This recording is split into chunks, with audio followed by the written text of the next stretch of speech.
জামাতে ইসলামী যে দুর্নীতিমুক্ত সমাজ গড়বে তার প্রমাণ কি? তার প্রথম প্রমাণ হচ্ছে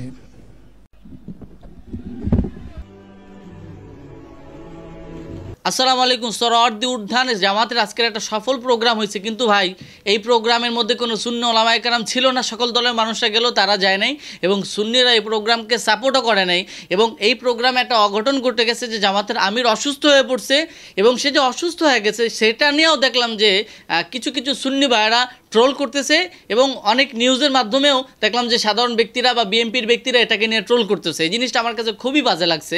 দেখেন, জামাত নিয়ে আমার বিভিন্ন রকমের সমালোচনা আছে, জামাতের অনেক বিষয় আমি সমালোচনা করি, তাদের অনেক বিষয় আমি অপছন্দ করি, কিন্তু দলীয় স্বার্থে বা ইসলামের স্বার্থে আমি জামাতকে এবং জামাতের অনেক বিষয় সমালোচনা থাকলেও আমি বিএনপি আওয়ামী লীগের চেয়ে জামাতকে সাপোর্ট করি। সেই ক্ষেত্রে আজকের প্রোগ্রামটা গুরুত্বপূর্ণ প্রোগ্রাম ছিল এবং আমি দেখেছি যে বাংলাদেশে ইসলামপন্থীরা যে পরিমাণ মানুষ ভিড়াতে পারে তাদের প্রোগ্রামগুলোতে, যে পরিমাণ মানুষ হয় আওয়ামী লীগ বিএনপির প্রোগ্রামে এই পরিমাণ মানুষ হয় না, এটা চ্যালেঞ্জ।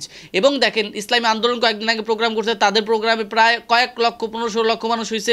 আজকের প্রোগ্রামে অনেক মানুষ হয়েছে। তো আজকের প্রোগ্রামটা খুব সুন্দর ছিল এবং আজকের প্রোগ্রামটা ব্যতিক্রম ছিল। তারা কিন্তু শুরুতে ইসলামী সঙ্গীত প্রোগ্রাম করেছিল, নাট্য অনুষ্ঠান ছিল, সাংস্কৃতিক অনুষ্ঠান যেটা ছিল, এরপরে বক্তব্যের অনুষ্ঠান আসলো, সবাই বক্তব্য দিল। তো যাই হোক, সফল একটা প্রোগ্রাম ছিল এবং আজকের এই প্রোগ্রামের মাধ্যমে মানুষদের কাছে এটা স্পষ্ট হয়ে গেছে যে আগামীর দিন বাংলাদেশে মুসলমানদের হবে, ইসলামী দলগুলোর হবে, যদি তারা ঐক্যবদ্ধ হতে পারে। যেমন আজকে সোহরাওয়ার্দী উদ্যানে তারা ঐক্যবদ্ধ হয়েছে। এবার আসুন যে ডক্টর শফিকুর রহমান তিনি কি আসলে কি নাটক করেছিল? দেখেন, একজন বয়োজ্যেষ্ঠ মানুষ, এই রৌদ্রের মধ্যে আমরা যুবক মানুষে কিন্তু ক্লান্ত হয়ে পড়ি, অসুস্থ হয়ে পড়ি। আর ডক্টর শফিকুর রহমান একজন মুরব্বী বৃদ্ধ মানুষ, সে জনগণের মধ্যে, লক্ষ লক্ষ জনগণের মধ্যে, গরমের মধ্যে, এত প্রেশারের মধ্যে একটা প্রোগ্রাম আয়োজনের ক্ষেত্রে, পরিচালনার ক্ষেত্রে সভাপতির দায়িত্ব তার কাঁধে। সে তো অসুস্থ হয়ে যেতেই পারে ভাই, একজন মানুষ অসুস্থ হয়ে যেতে পারে, তার মেন্টালিটি প্রবলেম হতে পারে, সেটা নিয়ে আপনি ভাই সমালোচনা করতে পারেন? এটা ভাই এক প্রকারের ছোট লোকই না? এই জায়গায় আপনি থাকলে, আপনি যদি অসুস্থ হয়ে যেতেন, আপনাকে যদি কেউ সমালোচনা করতো আপনি মেনে নিতেন?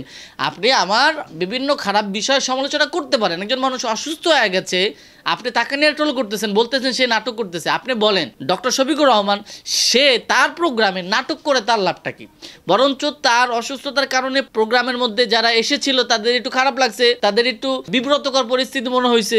তো এতে তো তার লাভ না ভাই, সে তো ইচ্ছা করে নাটক করে কোনো ফায়দা নেই। লোকটা অসুস্থ হয়েছে, এটা নিয়ে আপনারা নাটক করতেছেন, এরকম হীনমন্যতা আপনাদের বাদ দিতে হবে। এবার আসুন যে সুন্নিদের বিষয়ে।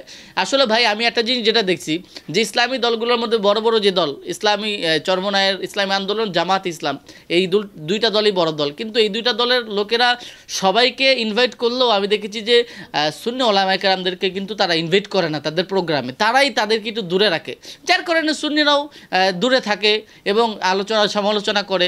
আমি এটাকে সেভাবে দেখি না। যদি সুন্নিদেরকে তারা কাছে ডাকতো, আমি আশা করতাম যে সুন্নিদেরও মনোবল ভালো হতো এবং ঐক্যের প্রক্রিয়ার ক্ষেত্রে তাদেরকেও বাংলাদেশে কাজে লাগানো যেত। এবং বাংলাদেশে কিন্তু সুন্নিপন্থী মানুষ অনেক অনেক বেশি।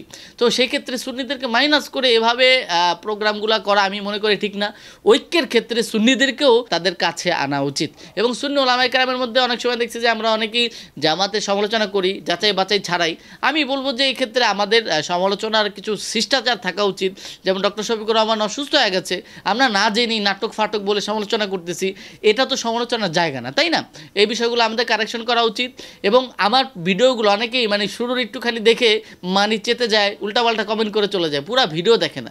আমার ভিডিওগুলো আপনাকে সম্পূর্ণ দেখতে হবে, নয়তো কিন্তু আপনি আমার ভিডিও বুঝবেন না।